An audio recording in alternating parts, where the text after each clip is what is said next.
ప్రియ శ్రోతలు, ఈరోజు మన వాక్యపాఠం యోవేలు గ్రంథం 2వ అధ్యాయం 12 నుండి 17వ వచనం వరకు. శ్రద్ధగా వినండి. ఇప్పుడైనను మీరు ఉపవాసముండి కన్నీరు విడుస్తూ దుఃఖిస్తూ మనఃపూర్వకంగా తిరిగి నా వద్దకు రండి. ఇదే యెహోవా వాక్కు. మీ దేవుడైన యెహోవా కరుణావాత్సల్యములు గలవాడు, శాంతమూర్తి, అత్యంత కృపగలవాడు అయి ఉండి తాను చేయనుద్దేశించిన కీడును చేయక పశ్చాత్తాపపడతాడు గనుక మీ వస్త్రములను గాక మీ హృదయములను చింపుకొని ఆయన తట్టు తిరగండి. ఒకవేళ ఆయన మనస్సు తిప్పుకొని పశ్చాత్తాపపడి మీ దేవుడైన యెహోవాకు తగిన నైవేద్యమును పానార్పణమును మీకు దీవెనగా అనుగ్రహిస్తాడు. అనుగ్రహించడని ఎవరు చెప్పగలరు? సీయోనులో బాకా ఊదండి, ఉపవాస దినము ప్రతిష్ఠించండి, వ్రతదినము నియమించి ప్రకటన చేయండి, జనులను సమకూర్చండి, సమాజ కూటము ప్రతిష్ఠించండి, పెద్దలను పిలువనంపించండి, చిన్నవారిని స్తన్యపానము చేసే బిడ్డలను తోడితండి. పెండ్లి కుమారుడు అంతఃపురములో నుండి, పెండ్లి కుమార్తె గదిలో నుండి రావాలి. యెహోవాకు పరిచర్య చేసే యాజకులు మంటపమునకు బలిపీఠమునకు మధ్య నిలువబడి కన్నీరు విడుస్తూ వేడుకోవాలి. యెహోవా, నీ జనుల ఎడల జాలి చూపి అన్యజనులు వారి మీద ప్రభుత్వము చేయునట్లు వారిని అవమానమునకు అప్పగించవద్దు. లేని ఎడల అన్యజనులు వారి దేవుడు ఏమయ్యాడు అంటారు గదా. శ్రోతలు, దేవుడేమంటున్నాడు? మనఃపూర్వకముగా తిరిగి నా యొద్దకు రండి. తిరిగి రండి అంటే పశ్చాత్తప్తులవ్వండి, మారు మనస్సు పొందండి అని అర్థం. మనసు మార్చుకోండి, ఇటు దేవుని వైపు తిరగండి. పశ్చాత్తప్తులైన వారు కన్నీరు కారుస్తారు. కన్నీరు కార్చినంత మాత్రాన అది పశ్చాత్తాపం కాదు. కొందరు పశ్చాత్తాపం వల్ల ఆహారం సహించక ఉపవాసముంటారు. కొందరు ఎంతో దుఃఖిస్తారు, సంతాపం వెలిబుచ్చుతారు. అయితే నిజమైన పశ్చాత్తాప అనుభూతి లేకుండా కన్నీరు కార్చేవారెందరో. బట్టలు కాదు, మీ హృదయాన్ని చించుకోండి. శ్రోతలు వింటున్నారా? పశ్చాత్తాపం బాహిర ప్రదర్శన కాదు, అది హృదయానుభూతి. యాజకులు బట్టలు చించుకోకూడదు. అయినా హృదయ పరివర్తన లేని పశ్చాత్తాప ప్రకటన వేషధారణ మాత్రమే. దేవుని వైపునకు మనస్ఫూర్తిగా తిరగడమే మారు మనస్సు.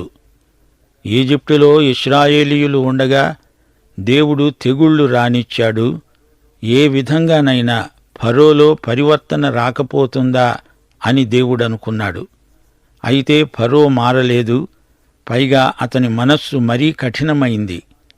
నినవేకు దేవుడు యోనాను పంపి వారికి నాశనం రాబోతోందని, వారు మారుమనస్సు పొందాలని యోనా చేత దేవుడు చెప్పించాడు. నినవే వారు మారుమనస్సు చెందారు గనుక దేవుడు నినవేను నాశనం చెయ్యలేదు. దేవుడు మారుమనస్సు పొందటం కాదు, ప్రజలు పశ్చాత్తప్తులైనందున దేవుని శిక్ష వారిపైకి రాలేదు. ఫలితం మారింది అని అర్థం. దేవుడు కరుణావాత్సల్యములు గలవాడు, శాంతమూర్తి, అత్యంత కృపగలవాడు. ప్రజల పశ్చాత్తాపాన్ని బట్టి వారికి రావలసిన శిక్ష రాలేదు, దీవెన ప్రాప్తించింది. దేవుడు మారడు. మనుషులలో పరివర్తనను బట్టి వారి పట్ల ఫలితాలు మారతాయి. ఫరో నాశనమయ్యాడు, నినవే వారు ఆశీర్వదించబడ్డారు. దేవుడు మనస్సు తిప్పుకొని పశ్చాత్తాపపడతాడంటే మానవరీతిగా దానికి అర్థం చెప్పకూడదు. దేవుడు మారడు, మనిషి మారాలి. పశ్చాత్తప్తులను క్షమించే దేవుడు, ఆయన కృపగల దేవుడు. బాకా ఊదండి, ఉపవాస దినం వ్రతదినం ప్రకటించండి. మోషే ధర్మశాస్త్రం ప్రకారం వారు పశ్చాత్తప్తులై ఆయా పండుగ దినాలను ఆచరించాలి. ఒక పాపి తన పాపము నుండి వైదొలగి దేవుని వైపు తిరగడం ఎంత ముఖ్యమో చెప్పబడింది. అపొస్తలుల కార్యములు 16వ అధ్యాయం 31వ వచనం. ప్రభువైన యేసునందు విశ్వాసముంచు, అప్పుడు నీవు నీ ఇంటివారు రక్షించబడతారు. అదే ఒక పాపి చేయవలసింది, చేయదగింది. ఒక పాపిగా మానవుడు రక్షణ కోసమై ఇంకేమీ చేయకూడదు. ఈ రోజున బాకా ఊదటం అంటే సువార్త ప్రకటించటమే. యేసే రక్షకుడని ఎలుగెత్తి చాటటమే బాకానాదం. బాహిరమైన ఆచారాలు మాత్రమే మానవుని పరివర్తనను వ్యక్తం చేయలేవు. ఈ విషయాన్ని మనం గ్రహించాలి. గర్భిణీ స్త్రీకి లోపల బిడ్డ ఉన్నందున ప్రసవ వేదన పడుతుంది. ప్రసవ వేదనను నటించినందున లోపల బిడ్డ ఏర్పడదు గదా. మానవులు తమ సొంత పద్ధతులలో దేవుని వద్దకు రాలేరు. దేవుని పద్ధతిలోనే దేవుని వద్దకు రావాలి. యోహాను సువార్త 10వ అధ్యాయం 9వ వచనం ప్రభువన్నాడు, నేనే ద్వారమును. నా ద్వారా ఎవడైనా లోపల ప్రవేశించిన ఎడల వాడు రక్షించబడిన వాడై లోపలికి పోతూ బయటికి వస్తూ మేత మేస్తూ ఉంటాడు. చిన్న పిల్లలను, తల్లి స్తన్యపానము చేసే బిడ్డలను తేండి అంటున్నాడు దేవుడు. వయోభేదం లేకుండా అందరూ రావాలి. తల్లులు చంటి బిడ్డలను కూడా తేవాలి. కొత్తగా పెళ్ళైన వారు కూడా వెంటనే దండులో చేరకూడదు. దంపతులు కలిసి ఉండాలి. ఆరాధనకు రావాలి. మన దేవుడు కుటుంబాల దేవుడు. యాజకులు, పరిచారకులు కన్నీరు కారుస్తారు, దేవుణ్ణి వేడుకుంటారు. అన్యజనులు అడుగుతారు, మీ దేవుడేడి, ఏమయ్యాడు? వారికేం చెప్పాలి, ఏమి చూపాలి అని వారు కన్నీరు కారుస్తూ దేవుణ్ణి అడుగుతున్నారు. దేవా, మమ్ములను అవమానానికి అప్పగించవద్దు అని దీనమనస్కులై యాజకులు, పరిచారకులు దేవుణ్ణి వేడుకుంటారు. యోవేలు ఇప్పుడు యెరూషలేములో ఉన్నాడు. యోవేలు దక్షిణ రాజ్యమైన యూదాకు ప్రవక్తగా మాట్లాడుతున్నాడు, ప్రవచిస్తున్నాడు. యాజకులు ఎలా ప్రార్థన చెయ్యాలో యోవేలు వారికి నేర్పుతున్నాడు. అన్యజనులకు మమ్ములను అప్పగించకు దేవా అని వారు ప్రార్థించాలి. దేవా, నీ ప్రజలపై కనికరము చూపు తండ్రి. మేము మా దేవుడవైన నిన్ను అన్యజనుల మధ్య ఘనపరచడానికి మరొక అవకాశమివ్వు అని వేడుకోవాలి. దేవుడు వారిని వాగ్దత్త భూమికి మోషే ద్వారా నడిపించాడు. అన్యుల మధ్య వీరు తమ ప్రత్యేకతను కాపాడుకోకపోతే నగుబాట్ల పాలవుతారు. అయితే ప్రియ సోదరీ సోదరులారా, ఈ రోజున అమలులో ఉన్నది క్రీస్తునందు దేవుని కృప. ఈ రోజున దేవుని సంఘములోకి యూదుడని అన్యుడని ఎట్టి భేదము లేకుండా క్రీస్తు ద్వారా రావాలి. అదే దేవుని ఏకైక కార్యక్రమం. దేవునికి స్తోత్రం. శ్రోతలు, ఈ పాఠమంతా పశ్చాత్తాపానికి పిలుపే. దేవుని హితవు. నా ప్రజలారా, ఇప్పటికైనా నా వైపునకు తిరగండి, ఉపవాసముండండి, మారుమనస్సు పొందండి. యెహోవా దేవుడు వాత్సల్యము గలవాడు, కరుణామయుడు. ఆయనకు త్వరగా కోపం రాదు, జాలిగల దేవుడు. కఠినంగా శిక్షిద్దాము అనుకున్నవాడల్లా మీ పశ్చాత్తప్త హృదయాన్ని బట్టి జాలితో మిమ్ములను క్షమిస్తాడు. బట్టలు చించుకున్నంత మాత్రాన అది పశ్చాత్తాపం కాదు. మీ హృదయాలను చించుకోవాలి. దేవుని తట్టు తిరగాలి. అది పశ్చాత్తాపమంటే. మీరాయన వద్దకు వస్తే ఆయన మీ వద్దకు వస్తాడు. ఆయన మిమ్ములను దీవిస్తాడు. అప్పుడు మీ అర్పణలు, పానార్పణలు అంగీకరించబడతాయి. మీ వైఖరి వల్ల మంచి ఫలితాలు వస్తాయి. అనుమానించవద్దు. మీ దేవుడు ఎంతైనా నమ్మదగినవాడు. వాత్సల్యం, జాలి గల దేవుడు మిమ్మల్ని రమ్మని పిలుస్తున్నాడు. ఆ కాలంలో దుఃఖంతో కంగారు పడేవారు బట్టలు చించుకోవడం పరిపాటి.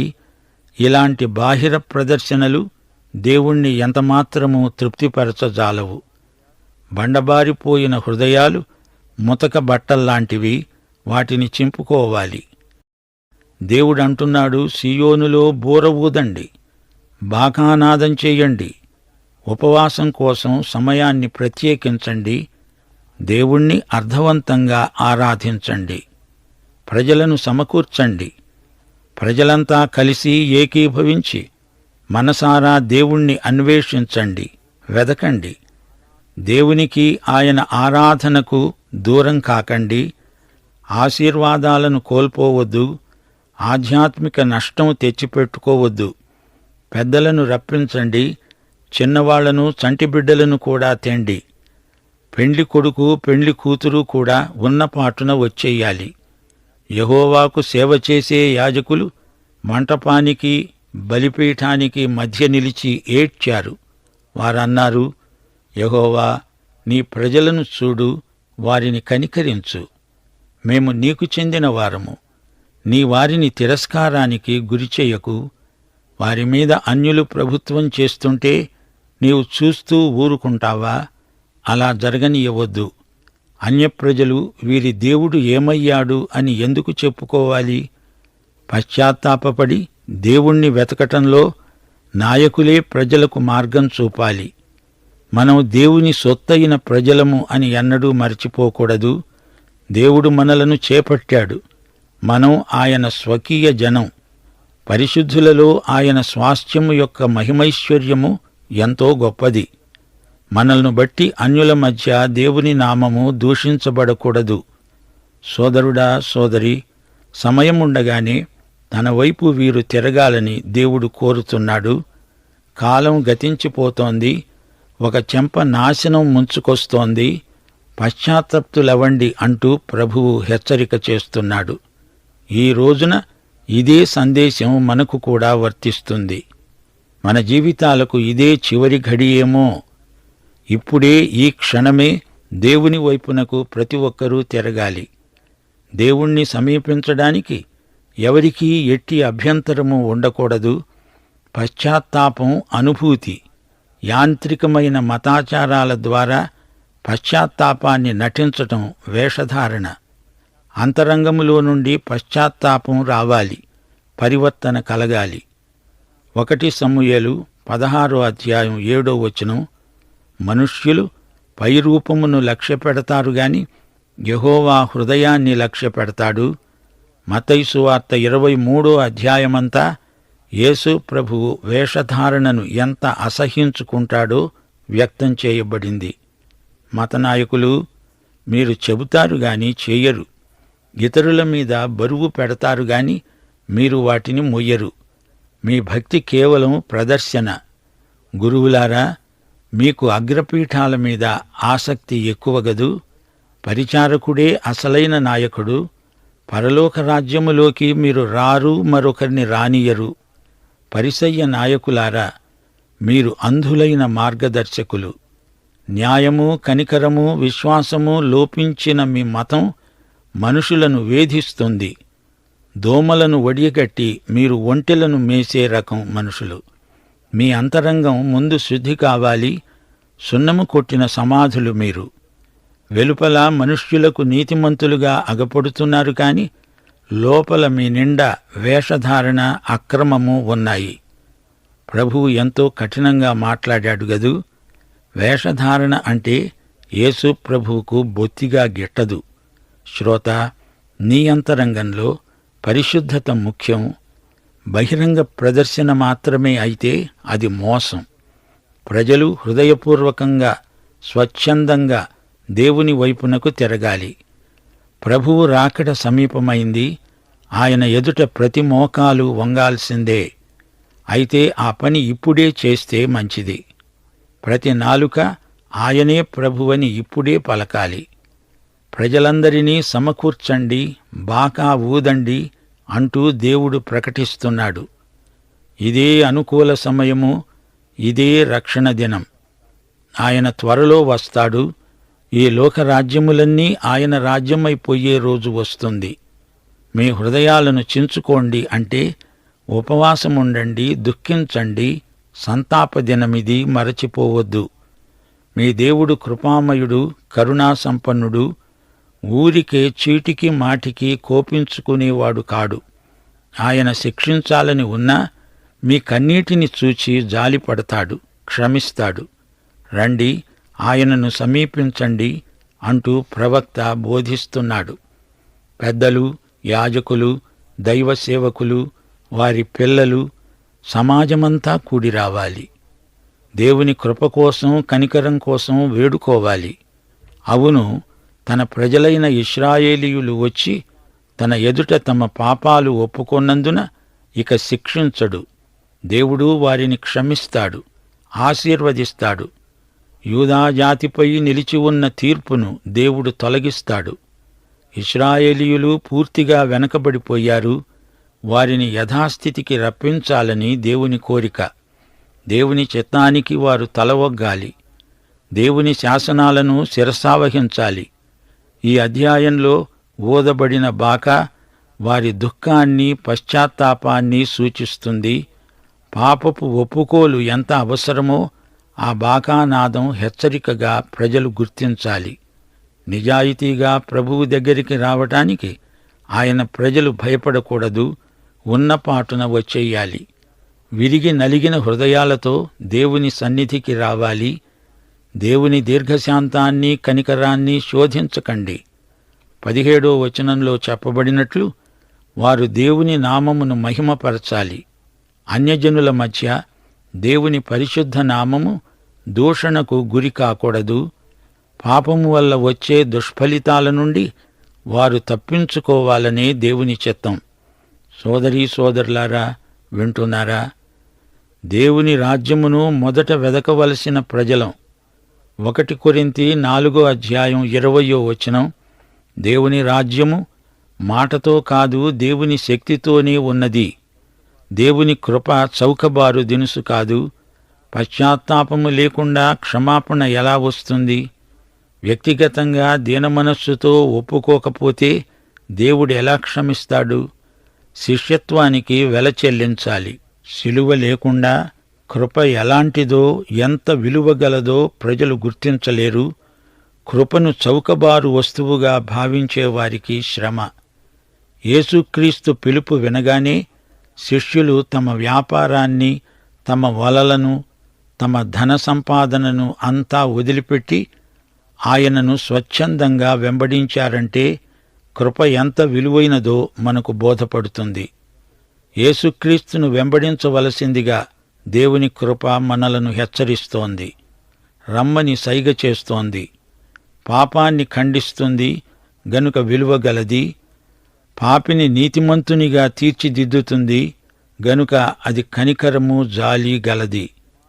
దేవుడు తన కుమారుణ్ణే ఇచ్చివేసినప్పుడు అది ఎంతో విలువైన కృప, అమూల్యమైనది.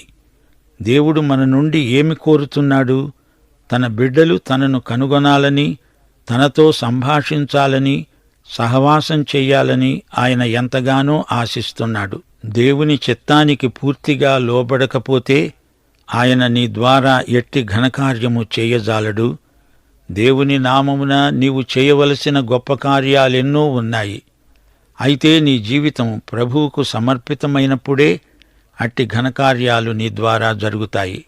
ప్రభువు యొక్క మహాదినం మనకు ఎల్లప్పుడూ జ్ఞాపకముండాలి.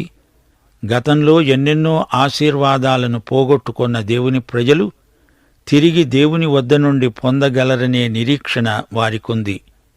నష్టపోయిన పంటను తిరిగి దేవుడిస్తానన్నాడు. అన్ని కాలాలు, అన్ని సమయాలు ఆయన చేతిలోనే ఉన్నాయి.